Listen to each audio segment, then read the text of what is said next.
안녕하세요. 반갑습니다. 임경덕입니다. 오늘 우리 데이터 분석 준 전문가 과정 ADSP 같이 공부해 보려고 합니다. 먼저 간단하게 제 소개 먼저 하고 진행하겠습니다. 저는 통계학과를 석사까지 마치고 삼성카드에서 2년 정도 짧게 일을 했고요. 그 이후로 지금까지 계속해서 기업들, 주요 기업들을 대상으로 데이터와 관련된 직무 교육을 진행하고 있습니다. 주로 R, 파이썬, SQL과 같은 코드를 활용하는 프로그래밍 언어, 분석 도구에 대한 교육도 진행하고 있고, 기초 통계라든가 머신러닝 같은 우리 이론 부분에 대해서도 교육들을 하고 있습니다.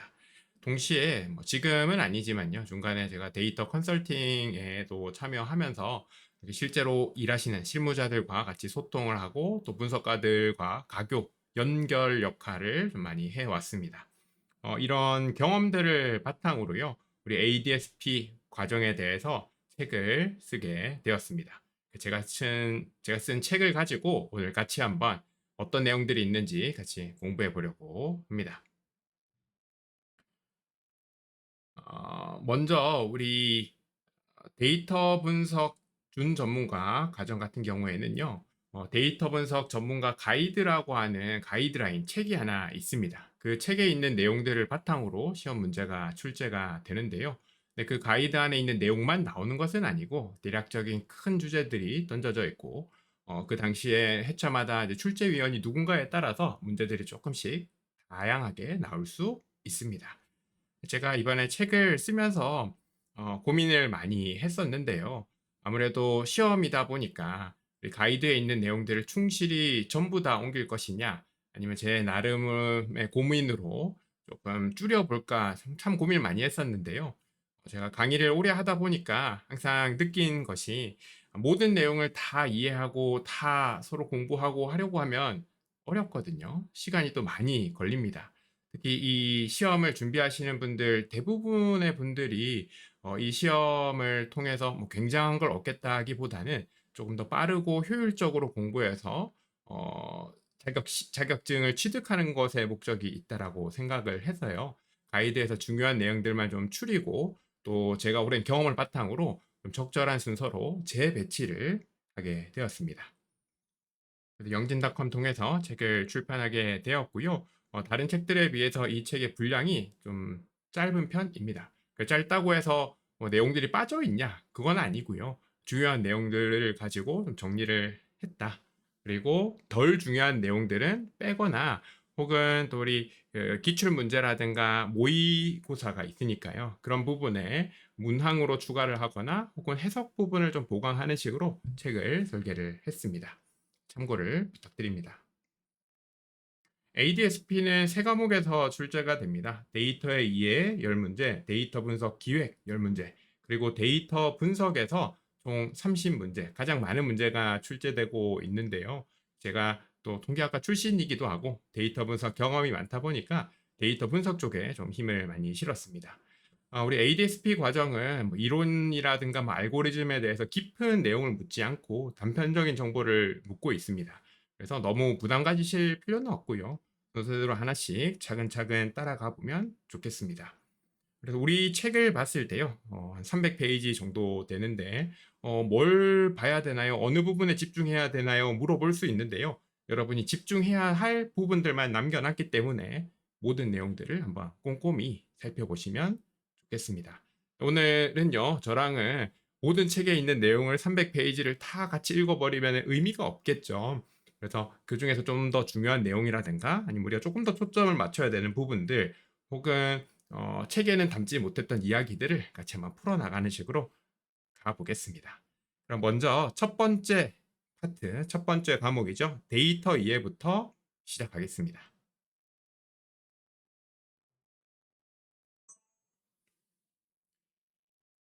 네, 데이터 이해입니다. 먼저 데이터와 정보라고 하는 섹션부터 시작이 되는데요. 말씀드렸듯이 모든 내용들이 다 출제될 수 있기 때문에 여러분이 하나라도 빼먹으면 안 되긴 합니다. 그래도 어떤 것들이 더 중요한지를 순서대로 한번 보시죠. 첫 번째로 데이터의 유형이 등장을 합니다. 그래서 형태에 따라서 정성 데이터와 정량 데이터로 구분할 수 있다는 거.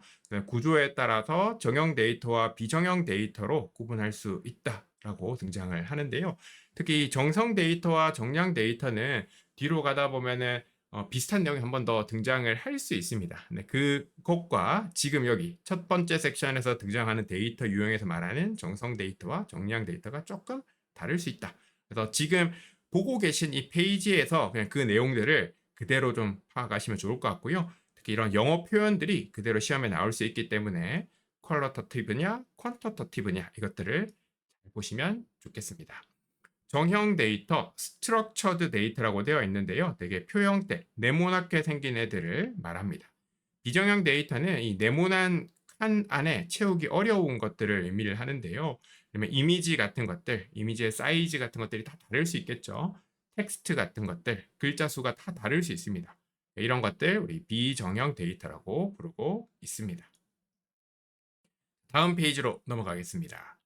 지식 경영과 데이터가 등장을 하고요. 여기서 암묵지와 형식지가 있습니다. 암묵지는 나한테 있는 거, 내 속에 있는 거고요. 형식지는 무언가 바깥으로 표현되어 있는 지식이라고 볼 수 있습니다. 나만 알고 있는 것들이 있고 또 남들과 공유할 수 있는 형태가 있을 건데요. 우리가 지식을 서로 주고받을 수 있죠. 그래서 그 지식의 순환을 네 단계로 구분하고 있습니다. 여기 있는 단어들을 보시면 이게 뭐 한글이든 영어든 단어를 봤을 때 이 느낌이 올 수 있거든요. 표출하, 내가 가지고 있는 것을 바깥으로 표현하는 것이 되겠죠. 연결화를 보시면 상대가, 그러니까 내가 표현한 것이든 혹은 상대방이 표현한 것이든 다른 사람이 표현한 지식을 본인의 지식과 연결하는 것, 말 그대로 연결화고요. 내면하는 그것을 내가 스스로 습득하는 것, 혹은 내 지식을 다른 사람이 습득하는 것도 일종의 내면화라고 볼 수 있을 겁니다. 그러다 보면은 우리가 공동화, 모두가 동일한 지식을 얻게 되겠죠. 지식의 순환이라는 이름으로 이 네 단계를 묻는 문제들이 자주 출제되고 있습니다. 그것보다 더 자주 출제되는 것이 이 DIKW 피라미드인데요. 데이터에서 분석을 통해서 정보를 얻을 수 있고 이 정보를 고도화해서 지식 그리고 순서대로 지혜로 넘어갈 수 있습니다. 이 영어 단어들의 앞글자를 따와서 DIKW라고 부르고 있는데요. 여기는 영어 단어 자체를 묻는 것들도 있고요. 혹은 뒤에 있는 내용들과 이 앞쪽에 있는 각각의 그 단계가 어떻게 연결이 되는지 묻는 것들도 있습니다. 바로바로 우리 다음으로 넘어가 보겠습니다. 벌써 이제 두 번째 섹션으로 넘어갑니다. 데이터베이스라고 하는 것이 등장을 하는데요. 우리 많은 사람들이, 대부분의 사람들이 컴퓨터 쓰고 있죠. 컴퓨터는 보통 PC를 의미를 하게 될 거고요. 우리 윈도우든 맥이든 실행을 해보면 바탕화면 같은 것들도 있고 거기는 다양한 파일들도 있고 이걸 가지고 뭐 이메일도 쓰고 우리 게임도 하고 유튜브도 보고 다양한 걸 할 수 있죠.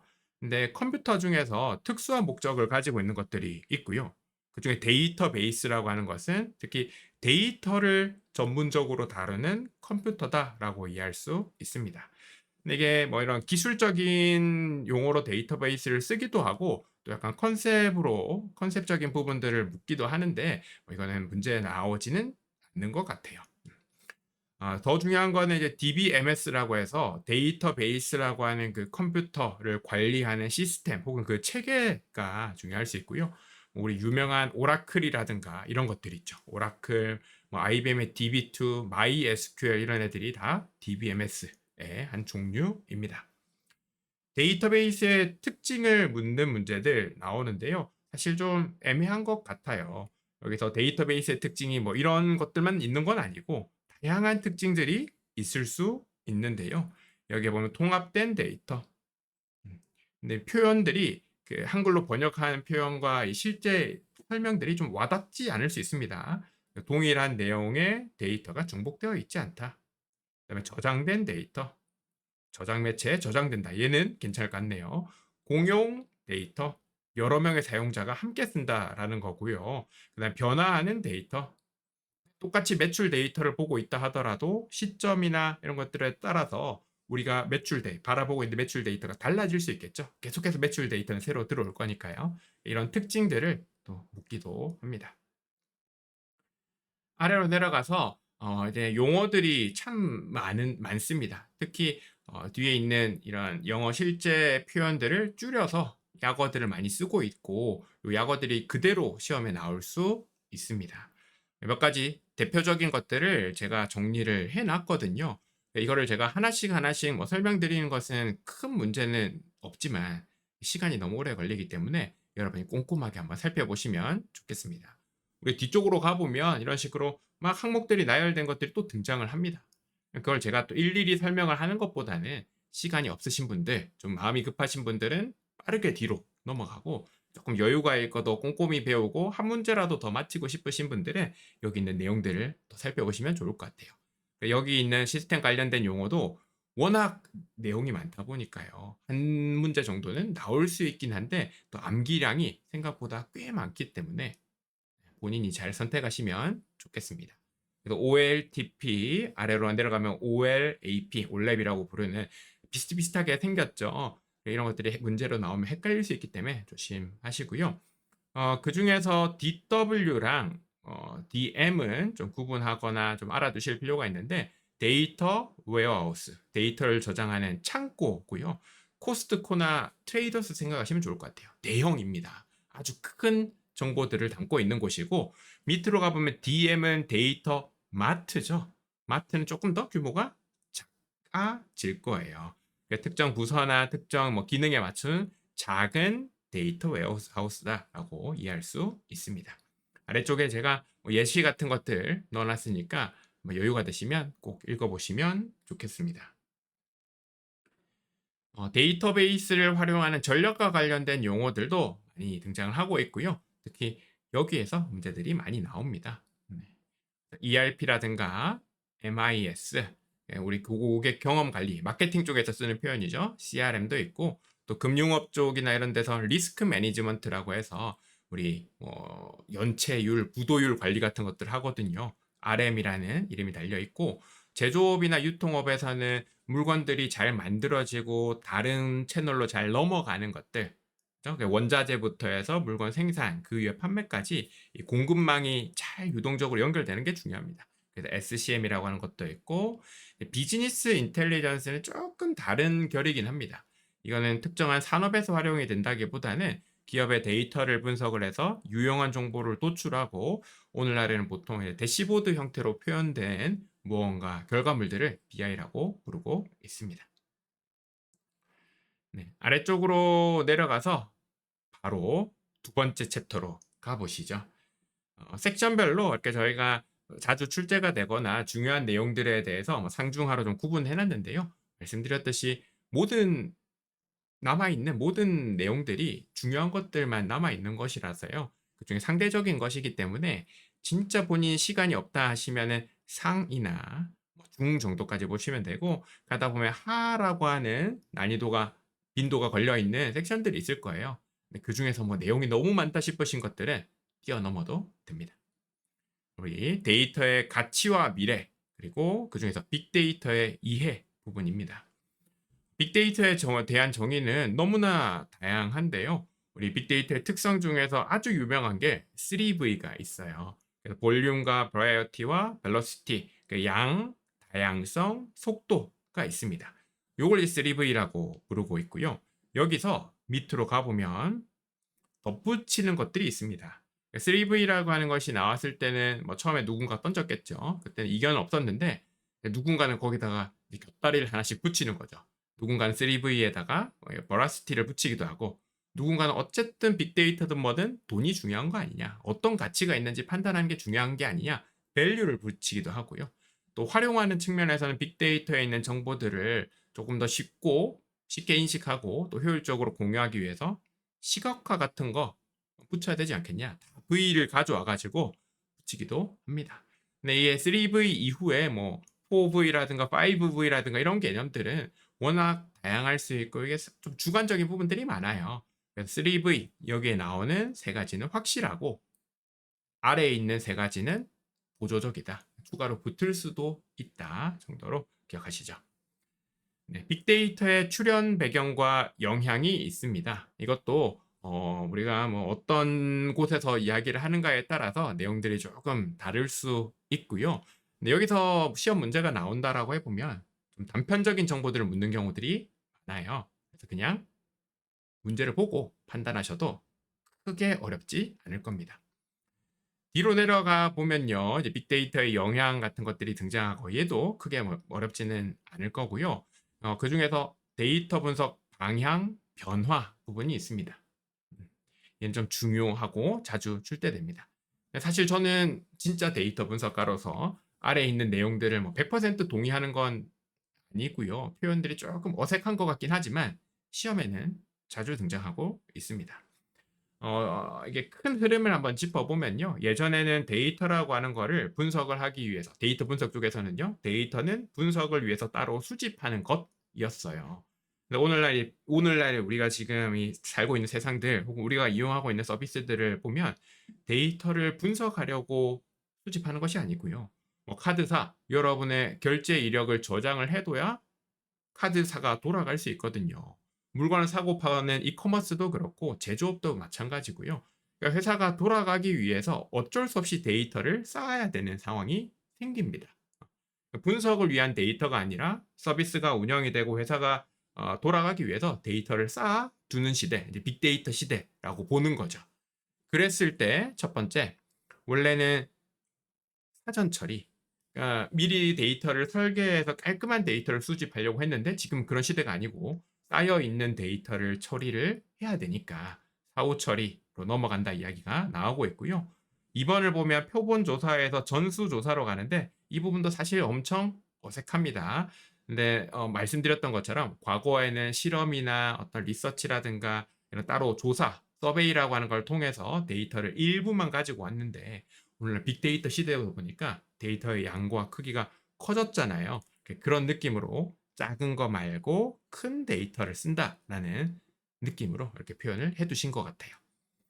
3번으로 가보면 질에서 양으로 가는데요. 데이터 분석에서 데이터, 질도 중요하고 양도 중요합니다. 근데 빅데이터니까 양이 조금 더 중요한 역할을 하고 있다. 조금 더 사람들이 관심을 많이 가지고 있다 정도 보면 될 것 같고요. 4번이 가장 헷갈리고 가장 또 정답이 자주 나오는 부분인데 인과관계와 상관관계의 차이를 묻는 겁니다. 과거에는 실험을 할 때는 분석 목표가 명확해요. 그 데이터 수집을 해서 분석을 하면 이 X라고 하는 애가 Y에 영향을 미치는구나. 인과관계를 파악하는 게 쉬웠는데요. 오늘날에는 데이터가 크고 복잡하다 보니까 이게 X와 Y가 뭐 분석을 해보니 관계가 있는 것처럼 보여도 이게 다른 요인들이 막 섞여 있을 수 있고 온갖 상황들이 있기 때문에 인과관계라고 단정 짓기가 어렵다라는 거죠. 네. 그래서 사실 모든 어떤 뭐랄까요? 모든 상관관계가 있으면 상관관계 그러면 그 중에 일부가 인과관계가 되는 거거든요. 그러니까 누가 보더라도 명확하게 뭐 인풋과 아웃풋의 관계라든가 뭐 다른 요인들이 없으면 인풋과 아웃풋의 관계로 볼 수 있다. 인과관계로 가는 건데 과거에는 분석 자체가 이렇게 인과관계를 밝히기 위한 게 많았는데 오늘날에는 데이터를 통제를 할 수 없다 보니까 우리가 분석을 통해서 얻은 분석의 결과물이 대부분 상관관계에서 그칠 때가 많더라라는 거죠. 또 자주 시험 문제가 나오는 부분 여기 있습니다. 빅데이터의 위기 요인과 통제 방안인데요. 위쪽에 위기 요인 3가지 1, 2, 3이 등장을 하죠. 아래쪽으로 가보면 그 다음 페이지에 통제 방안 3가지가 또 등장을 하는데 1번과 1번, 2번과 2번, 3번과 3번이 서로 연결이 됩니다. 그래서 위에서 나온 어떤 문제 상황과 1번에 있는 문제 상황, 예를 들면 사생활 침해에 대해서 1번 통제 방안에 있는 1번이 대응 방안이 되는 식이에요. 그래서 두 가지를 좀 연결시켜서 한번 보시면 좋겠습니다. 제가 팁으로 넣어놨는데요. 이 가이드라인 아까 말씀드렸죠. 데이터 분석 가이드가 따로 있는데 집필하시는 분들이 참 여러 분입니다. 각계각층에 있는 훌륭하신 분들이 다 모여서 집필을 하다 보니까 이게 객관적인 사실이라든가 지식도 있지만 좀 주관적인 의견이라든가 좀 마이너한 뭐랄까요? 학계에서 마이너한 어떤 지식들, 정보들이 이 과정에 좀 포함되는 것들이 있어요. 그중에 하나가 디지털화 연결 에이전시인데 요거를 이렇게 단계적으로 1단계, 2단계, 3단계로 보는 경우도 있습니다. 디지털화 연결 에이전시입니다. 우리 두 번째 섹션으로 넘어가서 데이터 사이언스입니다. 데이터 사이언스. 워낙 이 데이터와 관련된 영역들이 비즈니스들이 성장을 하고 커지다 보니까 새로운 용어들이 막 등장을 하는데요. 뒤에도 나오겠지만 예전에는 데이터 분석가라고 불렀는데 어느 날부터 데이터 사이언티스트라고 부르는 뭐 이런 상황들이 생깁니다. 사실 저는 좋아하는 표현은 아닙니다. 그냥 분석가면 분석가고 개발자면 개발자라고 해도 되는데 새로운 용어를 만드는 거죠. 근데 새로운 용어를 만들어야 사실 그 비즈니스가 그 분야가 조금 새로워 보일 수 있고 또 관심도 갖고 투자도 늘어날 수 있기 때문에 이해는 우리가 해야 합니다. 과거에 비해서 데이터도 커지고 데이터의 중요성도 사람들이 많이 인식하고 있고요. 실제로 데이터를 활용하는 방향이라든가 사례들이 많아지고 데이터 없이 안 돌아가는 상황들이 생기거든요. 데이터의 가치가 높아지다 보니까 다들 데이터, 그리고 본인의 데이터는 다 큰 데이터라고 생각을 하니까요. 빅데이터에 대해서 관심을 갖고 많은 투자를 하고 있습니다. 빅데이터 분석의 3요소라고 등장을 했는데요. 누군가가 잘 정리해 주신 것 같아요. 그리고 분석을 하려면 혹은 데이터를 잘 활용을 하려면 당연히 데이터가 있어야 되고요. 당연히 이 데이터를 분석하고 또 활용할 수 있는 기술, 기반 기술들이 필요할 거고 또 이거를 아직까지는 아무리 AI 시대지만 아직까지는 사람이 해줘야 되거든요. 그런 사람도 필요하다. 그래서 데이터와 기술과 인력 이 세 가지를 빅데이터 분석의 3요소로 뽑고 있습니다. 이건 재료가 되겠죠. 요리를 제가 많이 빗대어서 설명을 많이 하거든요. 재료가 있어야 되고 여기는 기술이라고 하는 게 레시피라든가 레시피도 있고 주방, 조리 기구 같은 것들도 있어야 될 거고요. 실제로 조리를 할 사람이 필요하죠. 그렇죠? 주방장일 수 있고 또 음식 아무리 잘 만들어도 먹어줄 사람이 없으면 안 되겠죠. 소비자도 필요합니다. 이렇게 세 가지 요소를 같이 봤습니다.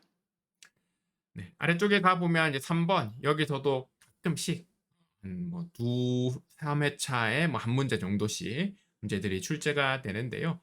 어떤 산업에서 어떤 식으로 데이터가 활용되고 있는지 물어보는데 대부분의 문제들이 좀 쉬운 문제들이 출제가 됩니다. 그래서 뒤쪽에 있는 이런 내용들 하나 던져놓고 이게 어떤 산업과 관련된 설명이냐 혹은 앞쪽에 있는 어떤 특정한 산업 하나를 던져놓고 이 산업과 가장 관련이 깊은 활용 주제, 분석 주제는 무엇이냐 물어보는 경우들이 있어요.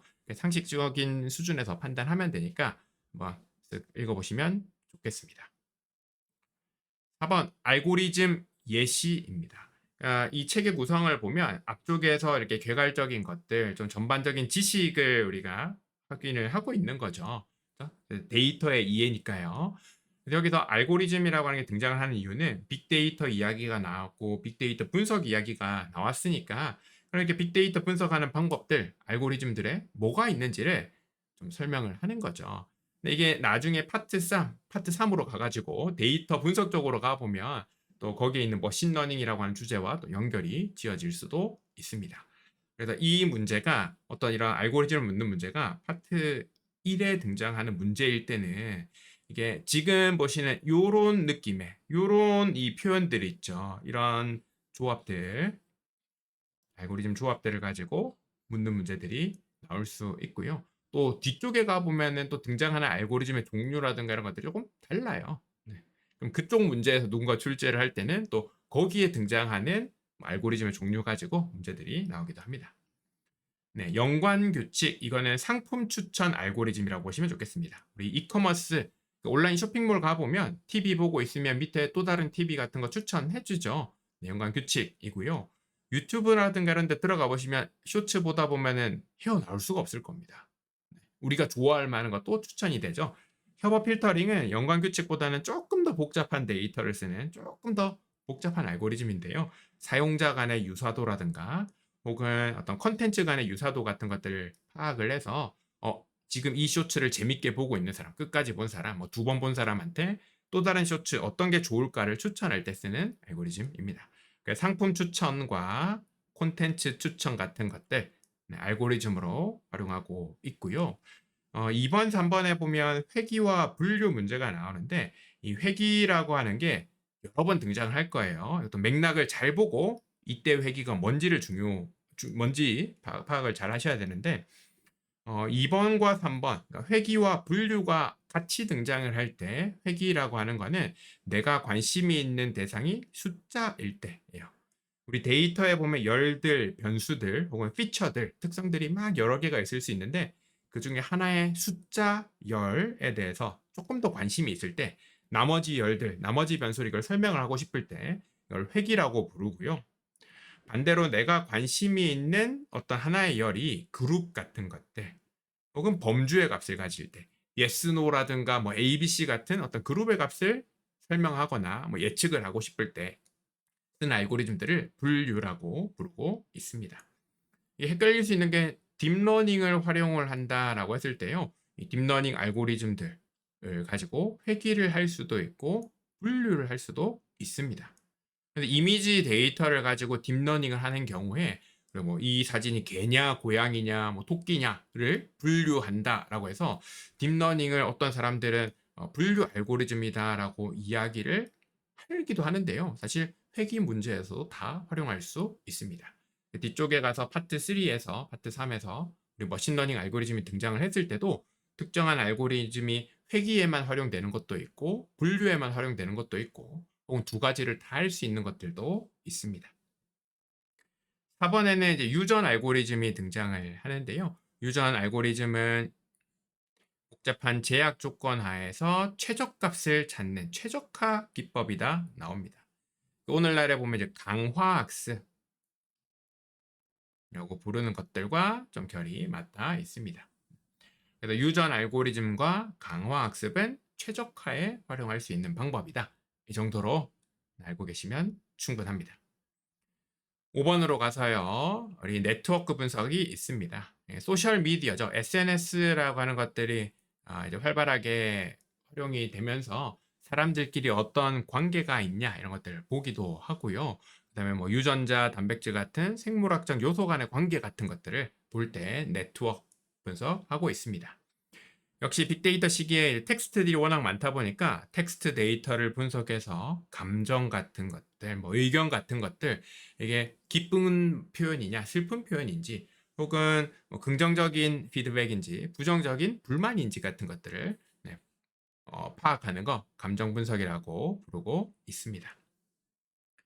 아래쪽에 가보면은 쉬운 문제가 나오는 이제 데이터 사이언스 부분이 있습니다. 데이터 사이언스의 구성 영역 같은 것들, 어떤 것들이 있는지 한번 살펴보시면 좋을 것 같고요.